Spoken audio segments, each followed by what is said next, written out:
नमो बुद्धाय नमो धम्माय नमो संघाय।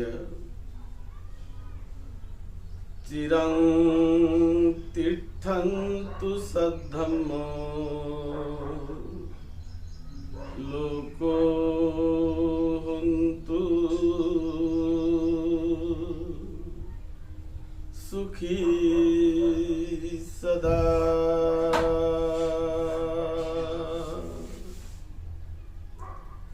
इस पवित्र पावन पुण्यमय धरती पर सद्धम्म दीर्घ काल तक टिका रहे।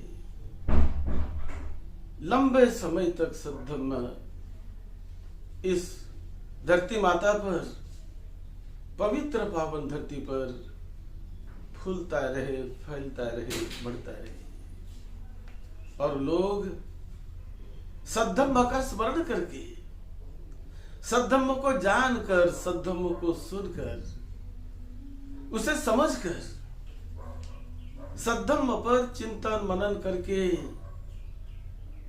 अपने मिले हुए इस मनुष्य जीवन को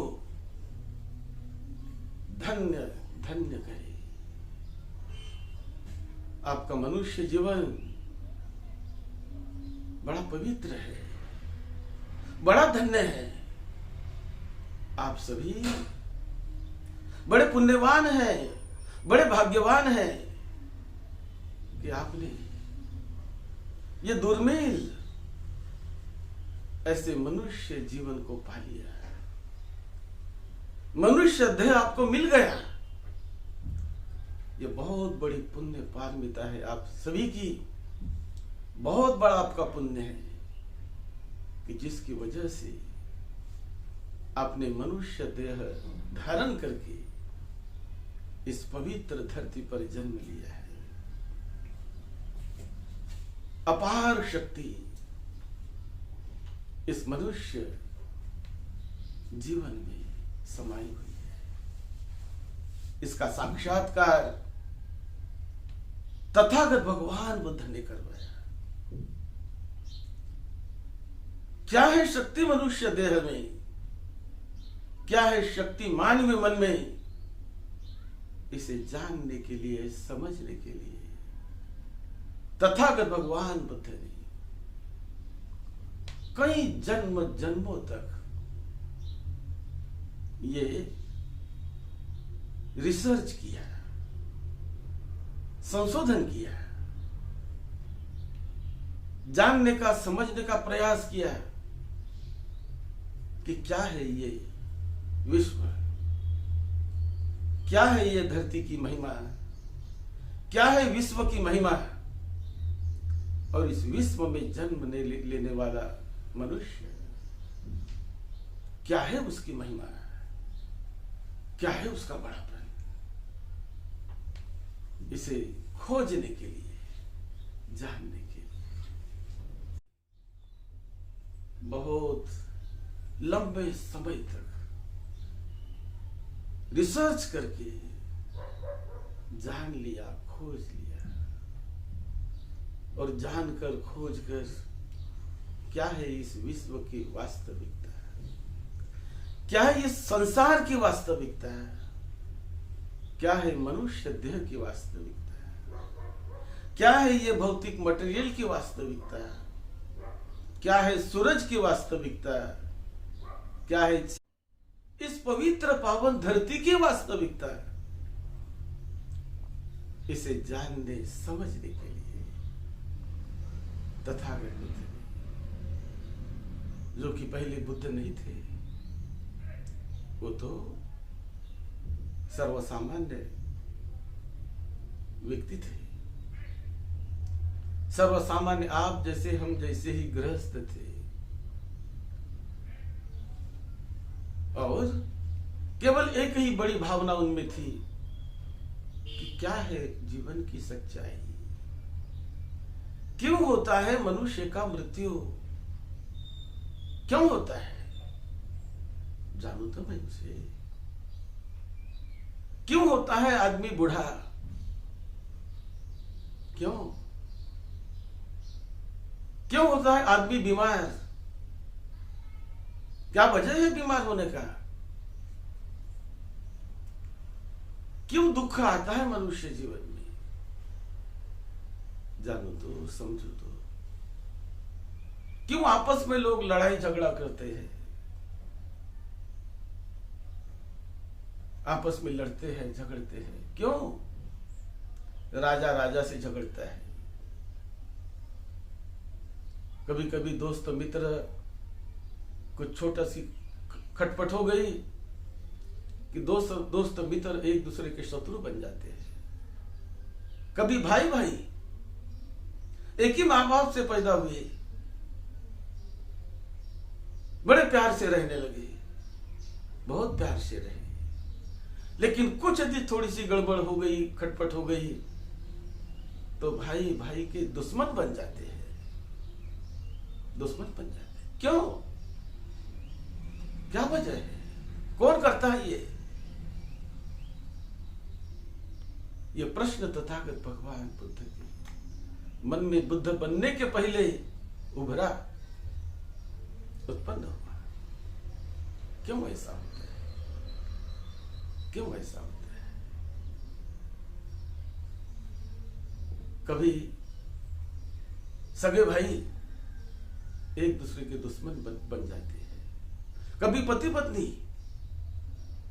बड़े प्यार से एक साथ रहने का संकल्प किया है, एक साथ जीवन जी रहे हैं, लेकिन कुछ खटपट हो जाती है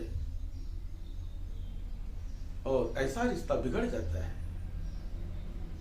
कि एक दूसरे के दुश्मन बन जाते हैं। नहीं रह पाते पति पत्नी, नहीं रह पाते। जो प्रेम किया, जो एक दूसरे को चाहा, वो सब अब खत्म हो गया। अब तो वैरी बन गए, दुश्मन बन गए। अब तो एक दूसरे को दुश्मन बन के कैसे उनको मैं हानि पहुंचाऊं, कैसे उसका मैं नुकसान करूं, कैसे मैं उसका नुकसान कर सकता हूं, कैसे उनको जीवन भर दुखी और व्यतीत बेचैन कर सकता हूं। ऐसे संकल्प करके रिश्ता टूटने के बाद जीने लगते हैं। क्यों? कौन कराता है? क्या वजह है इसका? परिवार में भी कभी कभी इकट्ठे रहने वाले लोग बिछड़ जाते हैं, अलग अलग हो जाते हैं, दूर दूर हो जाते हैं। और ठीक है, दूर हुए भी तो ठीक, लेकिन कभी कभी तो एक दूसरे के ही प्रतिस्पर्धी बन जाते हैं। कौन कराता है? क्यों होता है? इसे खोजने के लिए बोधिसत्व ने बहुत लंबे लंबे समय तक इसकी खोज की और परम सत्य, परम वास्तविकता खोज निकाली। पहले तो सादा सरल ठीक ढंग से कहा जाता था, यह सब कुछ तो कराने वाली कोई शक्ति है ना, वो ऊपर की आत्मा है, परमात्मा है, ईश्वर है, शक्ति है, वही सब कराती है। हम कौन है करने वाले और कराने वाले? सब उनके मर्जी से होता है, सब उनके ही द्वारा होता है। अच्छा भी होता है उनके द्वारा, बुरा भी होता है उनके द्वारा, जो कुछ भी होता है उन्हीं के द्वारा होता है। ऐसी बड़ी कॉमन मान्यता सैकड़ों सालों से, हजारों सालों से चली आ रही थी। यह मान्यता है। तो तथागत बुद्ध ने कहा, मान्यता तो है, मेरे भी गुरुजी ने मुझे ऐसा ही बताया, मैंने भी ऐसा ही सुना, मेरे माँ बाप ने भी मुझे ऐसा ही बताया कि जो भी होता है बेटा, वो करने कराने वाला कोई और है, उसके द्वारा होता है। मेरे गुरुजी ने भी वही बताया कि जो कुछ भी होता है ना बेटा, समाज में, संसार में, वो कोई करने कराने वाला है। मेरे ग्रंथों ने भी वही बताया, गुरुजी ने भी वही बताया। ये तो सुना, बुद्ध ने सुना था, जाना था, समझा था। लेकिन वो कहने लगे कि खोजो तो, क्या दर्शन लिया क्या आपने कि केवल सुनी सुनाई बात है तो बहुत बार उनके मन में उनको ऐसा उत्तर मिलने लगा कि भाई दर्शन तो नहीं लिया मैंने, देखा तो नहीं मैंने, केवल मेरे गुरुजी ने कह दिया है, मैंने सुन लिया है, मान लिया है। केवल मेरे माता पिता ने मुझे बता दिया है, बचपन से मैं सुनते आ रहा हूं, माता पिता कर रहे हैं, मैं भी चल रहा हूं ना उसी रास्ते पर। ये उसको उत्तर मिलता था। माता पिता को पूछा क्या अभी तुमने देखा कभी? नहीं, हमने तो देखा नहीं, हमने भी सुना है, गुरु से सुना है, हमने ग्रंथों से सुना है। ऐसे उत्तर उनको मिलते थे। अब यही भावना बढ़ते बढ़ते, ठीक है मैं गलत नहीं कहता उनको, क्यों मैं गलत भी क्यों कहूं कि जब तक मैं देखता नहीं, और सही भी क्यों कहूं कि जब तक मैं देखता नहीं, जब तक मैं उसका परीक्षण नहीं करता, उन्हें सही भी क्यों कहूं मैं, और उन्हें गलत भी क्यों कहूं मैं? क्या अथॉरिटी है मुझ में? क्यों कहूं मैं? तो जानो तो समझो तो, ये भाव उनके मन में निर्माण हुआ, और निर्माण होकर वो भाव लेकर भी उनकी खोज में, उनके यानी सत्य की खोज में, परम सत्य की खोज में, परम उस आत्मा परमात्मा की खोज में, परम उस निर्माता की खोज में, जैसे वो कहा गया था उनको कि नहीं कोई है, कोई है। तो जानो तो, देखो तो, जानते जानते, देखते देखते तपश्चर्या करने लगे, ये करने लगे, वो करने, और ऐसे करते करते जीवन बीत गया। कई बार ऐसा हुआ, एक बार ही नहीं, कई बार हुआ। कई बार मैं साधु संत बना हूं, सन्यासी बना हूं, एक ही बात को खोजने के लिए। ये ज्ञान कब हो उसे मालूम है आपको? ये ज्ञान उन्हें नहीं था। जब वो सिद्धार्थ गौतम थे, एक राजकुमार थे, राजा के बेटे थे, तो सर्वसामान्य राजकुमार का जीवन जीने लगे।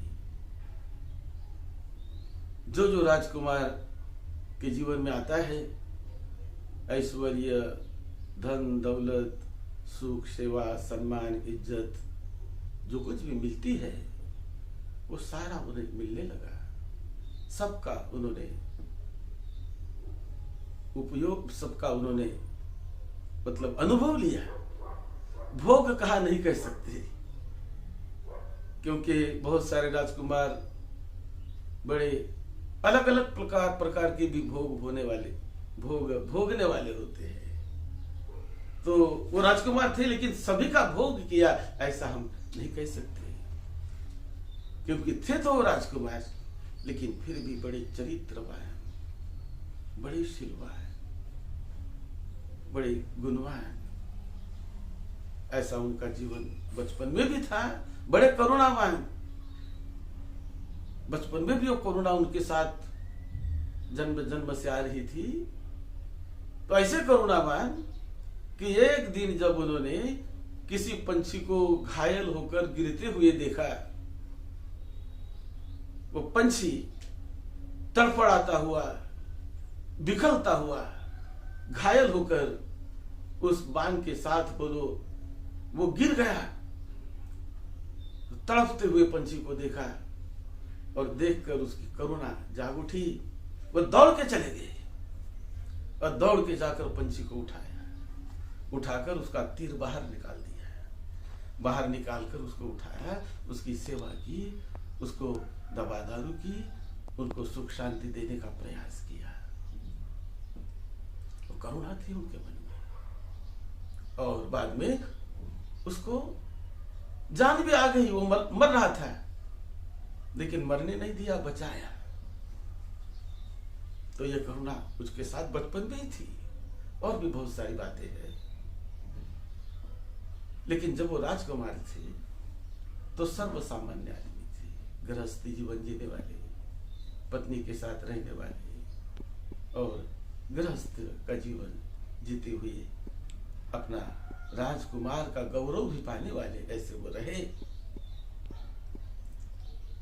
लेकिन एक दिन ऐसा रहते रहते रहते रहते उनके मन में आ गया कि नहीं, मुझे कुछ और करना है, ये कोई मेरे जीवन का हेतु नहीं है। भीतर से वो बोल रहा था, उसका मन भीतर से वो जाग रही थी, उनकी ऊर्जा, उन्हें उनकी ऊर्जा पुकार रही थी, जाग रही थी, नहीं गौतम, सिद्धार्थ नहीं, ये तेरे लिए जीवन नहीं है, तुझे कुछ और करना है सिद्धार्थ। किसी ने बताया नहीं उनको, उनका हृदय बोल रहा था, उनके अंतर मन बोल रहा था, उनके अंतर आत्मा बोल रही थी। उस समय आत्मा को भी माना जाता था। तो नहीं सिद्धार्थ, तुम्हें और कुछ करना है सिद्धार्थ, नहीं।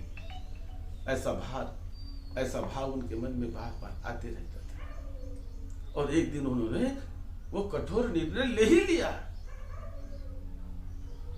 छोड़ दिया राजपाट को, छोड़ दिया माता पिता को, छोड़ दिया अपने पत्नी को भी, जो सुंदर पत्नी उनको थी, एक बच्चा भी हुआ था, छोड़ दिया बच्चे को भी और बस निकल पड़ी। निर्णय ले लिया, अभी निष्क्रमण किया, निकल गए और निकलकर सत्य की खोज में निकले। निकलकर बड़ा लंबा इतिहास है, मैं वो भी बताऊंगा, लेकिन वो निकल पड़े और निकलने के बाद सत्य की खोज में कठिन तप साधना के रास्ते पर जाने लगे। इस गुरु के पास गए, प्रथम आलार काराम के पास गए, वहां जो था वो सारा सीख लिया। उसके बाद उदाक राम पुत्र के पास गए, वहां जो भी उसको ज्ञात था वो सारा सीख लिया। जो भी प्रचलित उस समय ग्रंथ थे भारतीय परंपरा में, इस जम्बूद्वीप के परंपरा में, सारे उन्होंने पढ़ लिए। जो भी प्रचलित ज्ञान था, ऐसा एक भी नहीं था कि जिन्हें उन्होंने पढ़ा नहीं, जिन्हें उन्होंने देखा नहीं, जिनका उन्होंने अभ्यास किया नहीं, जिनको उन्होंने परीक्षण किया नहीं, जिन्हें उन्होंने जाना नहीं, ऐसा कुछ भी नहीं बचा। जो जानने योग्य था जान लिया, जो पढ़ने योग्य था पढ़ लिया, जो समझने योग्य था समझ लिया, जो सीखने योग्य था सीख भी लिया। लेकिन फिर भी उनको शांति नहीं मिली, मन शांत नहीं हुआ। कहने लगे नहीं, आज भी मेरा मन पुकारता है, आज भी मैं बेचैन हूं, अशांत हूं, आज भी मैं पूरी तरह समाधानी नहीं हूं। नहीं कह सकता कि I have become an एनलाइटेड person, I can not see it, still I am away from the enlightenment, still I am away from the real truth, from the reality of the universe. I am still away. Let me go ahead. Let me go ahead. Let me see again what is there. ऐसा भाव मन में विमान होकर कि मुझे जानने दो, समझने दो, जानने दो। ऐसा करके वो एक राजकुमार का जीवन जीने वाला व्यक्ति घनी तपश्चर्या करके जीने लगा। वहां जो कुछ भी पाया उसे समाधान नहीं हुआ, उसे भी छोड़ दिया उसे। He discarded that things and he went alone on his own path. Let me walk on my own path. Let me find out the reality myself. Let me realize the reality of the universe. Let me realize the reality of human body. Let me realize the reality of human mind, which I am having. But I don't know about my mind. I don't know about my body. Really, I don't know. Just I listen from here and there. Just I read from here and there. And then I just decide and make some decisions and walk on the path. But no, not now like that. Let me observe, let me experience, let me realize. ऐसा करके सब कुछ छोड़कर अकेले रास्ते पर चलने लगे। और चलते चलते जब अब वो सम्यक सुबुद्ध बने, उसके पहले जो जो उन्होंने किया, वो भी पहले भी ध्यान भावना में बैठते थे। एक उनको याद भी आ गई कि जब वो बच्चे थे, उनके उस कपिल वस्तु में एक त्योहार था हल चलाने का। बारिश आती है, खेती बोई जाती है, तो खेती बोने के पहले बारिश आने के बाद किसान पूजा करते हैं, हल चलाते हैं, जमीन की पूजा करते हैं, हल की पूजा करते हैं, अपने बैलों को लेकर हल को ले जाकर पूजा करते हैं। तो ऐसी पूजा की परंपरा थी, आज भी परंपरा भारतवर्ष में कई जगहों पर है। तो ऐसे उत्सव में वो सहभागी हुए। शायद उनकी उम्र उस समय 12-13 साल की भी रही होगी, 10-12 साल की भी रही होगी, तो सहभागी हुए, या कम ज्यादा भी रही होगी, 8-9 साल की भी रही होगी। तो पिता जी के साथ, परिवार के लोगों के साथ घूमते रहे और बाद में फिर एक पेड़ के नीचे बैठ गए। खेती में एक पेड़ था, जामुन का पेड़, उसके नीचे वो बैठ गए और बैठे ही रहे।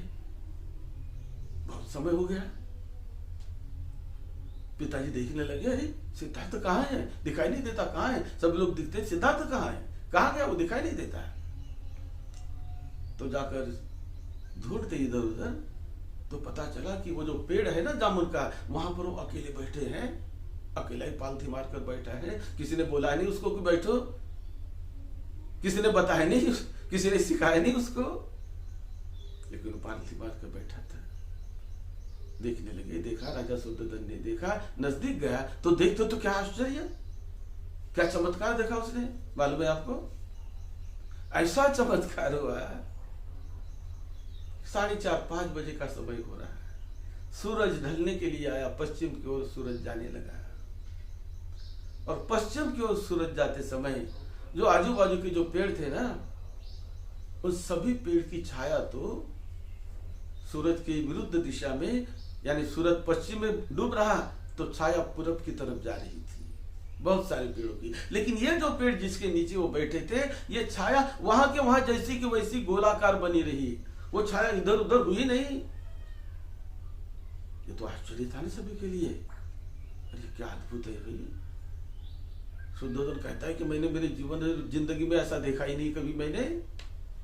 सभी लोग देखने लगे बड़े आश्चर्य होकर, अरे ऐसा तो देखा ही नहीं हमने, ये क्या मैं देख रहा हूं कि ये बैठा है, आप बंद करके बैठा है पेड़ के नीचे, और छाया जहां की वहां वैसी टिकी हुई है। दूसरे पेड़ों की छाया लंबी चली गई, लेकिन इसकी छाया वैसी ही पड़ी टिकी हुई है। कोई अद्भुत चीज है भाई, अद्भुत है कुछ तो भी। मैंने नहीं जाना उसको, मैंने नहीं देखा उसको, लेकिन ये बच्चे ने जान लिया होगा, बच्चे ने देखा होगा। ऐसा करके आवाज देने के पहले उन्होंने पहले उसको वंदन किया कि मेरा तुम्हें अभिवादन है, तुम अद्भुत बच्चे हो, तुम अनोखे हो।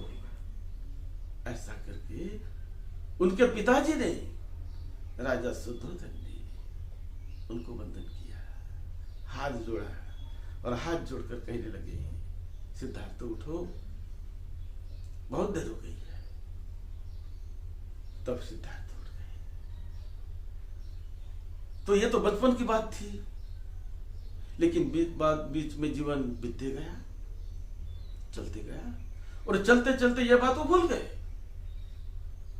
ये गुरु के पास जाते, वहां जाते, ये सीखते, वो सीखते, वो सीखते, ये करते, ये भूल गए बचपन की बात। वो तो एक घटना घट चुकी थी, वो भूल गए। लेकिन आज उन्हें याद आ गया, बहुत सारा अनुभव लेने के बाद याद आ गया, अरे बचपन में मैंने ऐसा किया था, और उस समय अपने आप मैंने ऐसा किया था। आज जो मैं कई सालों से इसके प्रयास में हूं, उस निर्माता की खोज में हूं, उस परमात्मा की खोज में हूं कई सालों से। तो एक बात उनके मन में आ गई, जब मैं खोज करता था तो पालथी मारकर बैठा मैं जमीन पर, पालथी मारकर बैठा हूं पेड़ के नीचे, जमीन पर बैठा हूं, लेकिन मेरा ध्यान कहां है जमीन पर? मेरा तो ध्यान आकाश में, ऊपर, क्योंकि ऊपर कोई तो भी है, ऊपर कोई तो भी है। देखूं उसे मैं, जानूं उसे मैं, अनुभव लूं मैं उसका, समझो तो उसे, जानो तो उसे। बैठा नीचे हूं, आंखें बंद है, पालथी मारकर बैठा हूं, लेकिन सारा ध्यान कर रहा ऊपर ही ऊपर ही ऊपर ही। और ऊपर का ध्यान मतलब सारी कल्पनाओं का ध्यान। जो गुरुजी ने बताया उसकी कल्पना, जो ग्रंथ में लिखा गया उसकी कल्पना, जो माता पिता ने बताया उसकी कल्पना, जो मैंने सुना उसकी कल्पना। अरे कल्पना में तो मैं डूब गया हूं ना, कल्पनाओं का तो ध्यान मैं कर रहा हूं ना। ऐसा हो सा गया। फिर उन्हें लगा नहीं, अब जो बचपन में मैंने किया था ना, वो तो मेरी कल्पना नहीं थी। बस मैं बैठ गया और बस डूब गया समाधि में। कैसे डूबा मैं? ऐसा ध्यान आते आते अब वो बैठे, वो भी बचपन की भी याद आ गई, सारा अनुभव लेने के बाद। और याद आते आते उनको लगने लगा कि अरे कहीं तो भी मेरी गलती हो रही है। अब उनका पता उसे हो गया क्या मेरी गलती हुई। ध्यान भावना में बैठता था, लेकिन सारा कल्पनाओं के जंजाल में घूमते रहता था मैं। ये कल्पना, वो कल्पना, ये देखो, वो देखो, वो देखो, वो देखो। गलती थी मेरी। बाहर ही देखता था आकाश की ओर, नभ की ओर, आकाश की ओर। Just I was finding somebody should appear in the sky. Somebody should give his darshan in the sky. Let me see, let me experience. That was my thinking. And that's why I was just wondering.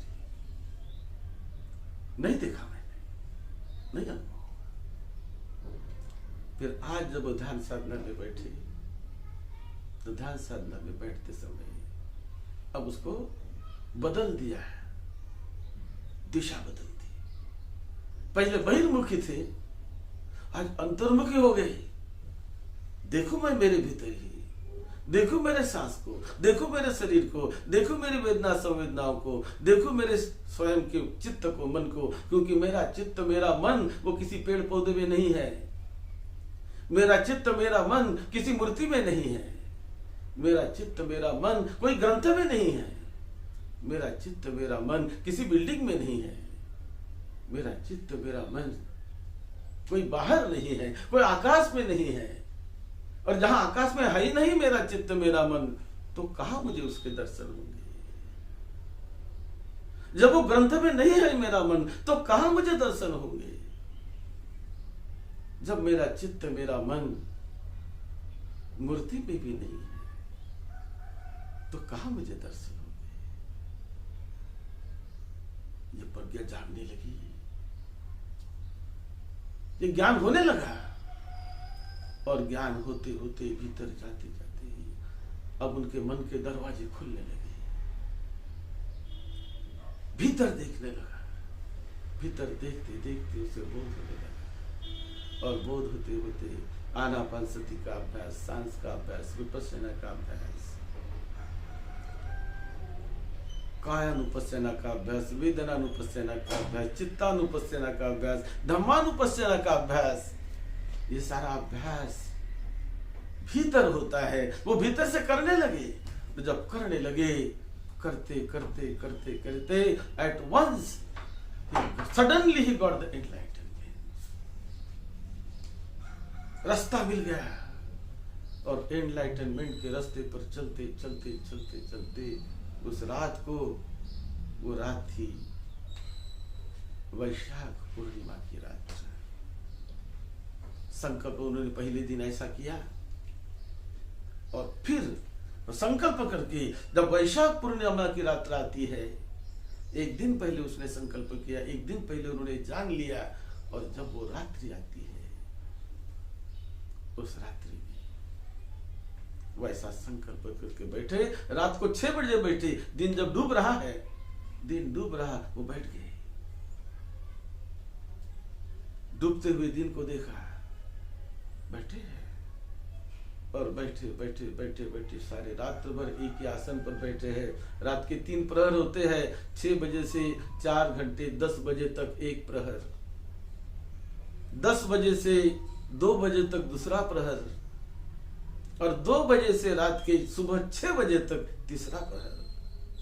तो तीनों प्रहर बैठे, शरीर को, सूरज को डूबता हुआ देखा, सारी रात बैठे रहे। तीनों प्रहर में तीनों ज्ञान की, उन्हें विशेष ज्ञान की प्राप्ति हो गई। पुब्बे निवासानुसति ज्ञानम, दिव्य चक्षु ज्ञानम, और आसवक्षय ज्ञानम, दिव्य सोत ज्ञानम।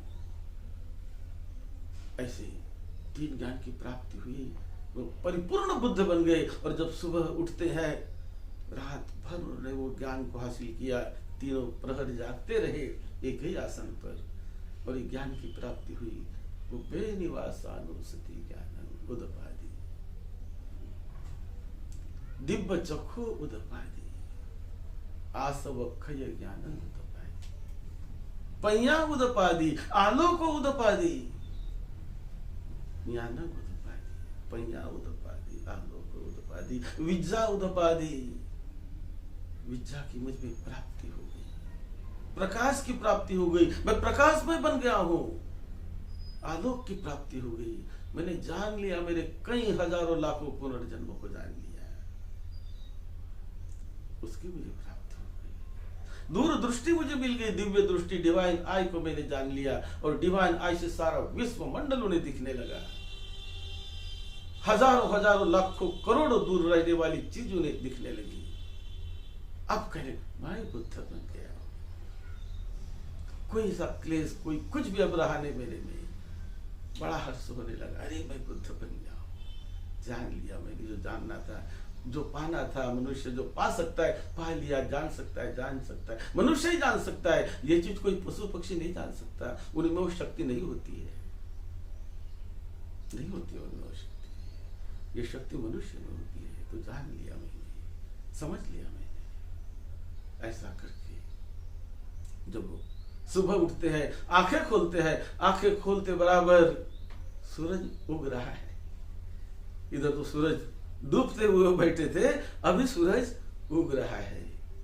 सूरज उगने लगा, पूर्णिमा का दिन था, और बुद्ध को जैसे आंखें खुली, सूरज भी उगने लगा, बुद्ध भी बन गए, और कहने लगे, अनेक जाति संसारं संधा विसंग अनिविसंग गहकारकं गवे संतो दुखा जाति पुनः पुनः गहकारकं दिठोसी पुनः गेहं न कहसी सब्बाते फासुका भग्गा विसंग खारगतं चित्तं तन्हानं खयम जगाति, तन्हानं खय जगाति। सारी तृष्णा का क्षय हो गया, सारी तृष्णाएं खत्म हो गई। निर्वाण का मैंने पा लिया, मोक्ष को मैंने पा लिया, जीते जी पा लिया मैंने, मोक्ष को पा लिया मैंने निर्वाण। जिसे देखना था देख लिया, जिसको देखने के लिए मैं बाहर निकला था उसे भी देख लिया, देवी देवता लोगों को भी देख लिया, देवता लोगों को भी अब देख लिया। पहले बाहर देखता था तो नहीं दर्शन हुआ, भीतर के रास्ते से जाने लगा, दर्शन हुआ ही नहीं तो ब्रह्म संपत्ति देवता लोक से आकर उनको वंदन करने लगे कि तुम सम्यक संबद्ध हो, धम्म देना शुरू कर दो, लोगों का कल्याण करना शुरू कर दो।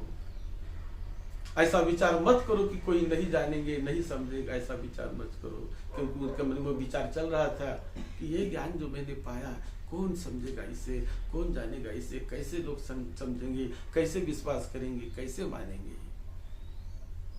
ऐसा संशय उनके मन में आने लगा। तो ब्रह्म संपत्ति, देवता लोक के ब्रह्म संपत्ति, उन्होंने उनके विचार को जान लिया, और जानकर उन्होंने कहा कि नहीं, सम्यक संबुद्ध तो कल्पों के बाद होता है, और आज एक सम्यक संबुद्ध बने और ये कहते कि मैं नहीं सिखाऊंगा। ऐसा विचार उसके मन में चल रहा। आकर उस ब्रह्म संपत्ति ने, ब्रह्म संपत्ति ने आकर उनको वंदन किया और कहा कि तथागत बुद्ध आप है, आप ये धम्म सिखाइए, लोगों का कल्याण होगा, मंगल होगा, धम्म सिखाइए। पूर्णिमा का दिन था, वैशाख पूर्णिमा का दिन था, और बुद्ध मेरी सारा जीवन बदल गया, सारा जीवन बदल गया। उनका जो पर्पस था पूरा हुआ, और वो बड़े हर्षोल्लासित होने लगे। और बुद्ध के ज्ञान में तो अब सारी बहुत लंबी बातें हैं, तो मैं वो भी आपको बताऊंगा बाद में। लेकिन आज का जो दिन है, आज का दिन है आषाढ़ पूर्णिमा का दिन। ये बड़ा ही महत्वपूर्ण दिन है। आषाढ़ पूर्णिमा को गुरु पूर्णिमा भी कहते हैं, गुरु पूर्णिमा भी उसको कहा जाता है। तो ये बड़ा पवित्र पावन मंगलमय दिन है। इसकी क्या महत्व है बौद्ध परंपरा में, बौद्ध शासन में क्या परंपरा है, उस पर मैं बताऊंगा, बात करूंगा। हमारे सभी दायक दायिकाएं, जो धम्म के दायक दायिका है, जो धम्म के उपासक उपासिकाएं हैं, जो धम्म के भाई बहन हैं, सभी को बहुत बहुत मंगल शुभकामना। हम ये पहले क्लिप में आपको दे रहे हैं। आषाढ़ पूर्णिमा का ये दिन बड़ा मंगलमय पवित्र आप सभी के लिए हो। आपको निरोगत्व मिले, आपके सारे संकल्प पूरे हो जाए। हमारे दायक दायिकाओं को हम अनुरोध करते हैं कि आप कोई संकल्प करिए। आज किए हुए संकल्प बहुत महत्वपूर्ण है, बड़े कल्याणमय है। जो संकल्प आपको करना है अपने जीवन में, अपने परिवार के सुख शांति का संकल्प, अपने जीवन में सुख शांति का संकल्प करिए। अष्टशील का पालन करिए, जिन्हें करना है। कुछ ने पंचशील का पालन करिए, संकल्प करिए और अष्टशील का पालन करिए। मैं अष्टशील दूंगा आज, लेकिन आज मैं मुंबई में नहीं हूँ। हमारे दायक दायिकाओं को मैं कहना चाहता हूँ कि आज मैं मुंबई में नहीं हूँ, किसी वजह से मैं नागपुर में आ गया हूँ। और मैं बड़ा पवित्र धन्य समझता हूँ कि आज मैं नागपुर में हूँ। नागपुर के पवित्र दीक्षा भूमि पर जाकर मैं दीक्षा भूमि के इर्द गिर्द जहाँ कहीं जैसी जगह मिलेगी, वहाँ से मैं हमारे सभी दायक दायिकाओं को मैं अष्टशील दूंगा, वहाँ से पंचशील दूंगा। पवित्र भूमि से, जो दीक्षा भूमि की पवित्र भूमि है, जहाँ से करोड़ों करोड़ों का उद्धार हो गया, उत्थान हो गया, परम पूज्य बोधिसत्व डॉक्टर बाबा साहब अम्बेडकर जी की वजह से। महान धम्म जिस हमारे दीक्षा भूमि से, नागपुर के दीक्षा भूमि से मिला है। और आज मैं बड़ा धन्य समझता हूँ। आज सुबह में 4:45 बजे उठा, 4:45 बजे उठकर थोड़ा सा फ्रेश हुआ। उसके बाद मैं 5 बजे से लेकर 6 बजे तक 1 घंटा मैंने ध्यान भावना की। सबको मंगल मैत्री दी। सभी दायक दायिकाओं को, विशेष रूप से जो दायक दायिकाएं धम्म के लिए दान देते हैं, धम्म के लिए जीते हैं, धम्म का संकल्प करने वाले दायक दायिका, धम्म का संकल्प करने वाली उपासक उपासिकाओं को मैंने 5, 5:30 बजे ही त्रिरत्न की मंगल मैत्री दे दी, धम्म की मंगल मैत्री भेज दी और भेजते रहेंगे। और आज का क्या महत्व है, इस आषाढ़ पूर्णिमा का बहुत बड़ा महत्व है। मैं वो बताऊंगा आपको, कुछ समय के बाद बताऊंगा। और वो आप सुनिए, मैं लाइव आऊंगा या तो फेसबुक पर, नहीं तो हमारे यूट्यूब चैनल पर आप उसे देखिए। आप सबका मंगल हो, सबको निरोगत्व मिले, सबको सुख शांति मिले। आज हमारे अनिल मिश्रा बड़े अच्छे उपासक है, बड़े अच्छे दायक है, उनके यहाँ मैं बैठा हूँ। और आप सबको सुख शांति मिले, सबका मंगल हो। भवतु सब मंगलम, भवतु सब मंगलम, भवतु सब मंगलम। सा सा सा सा।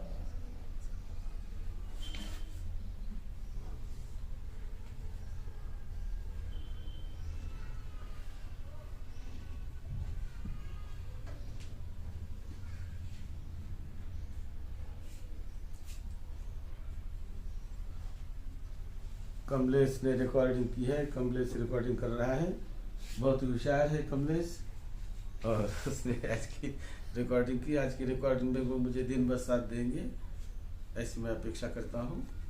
आप सबका मंगल हो, सबका मंगल हो। साथ साथ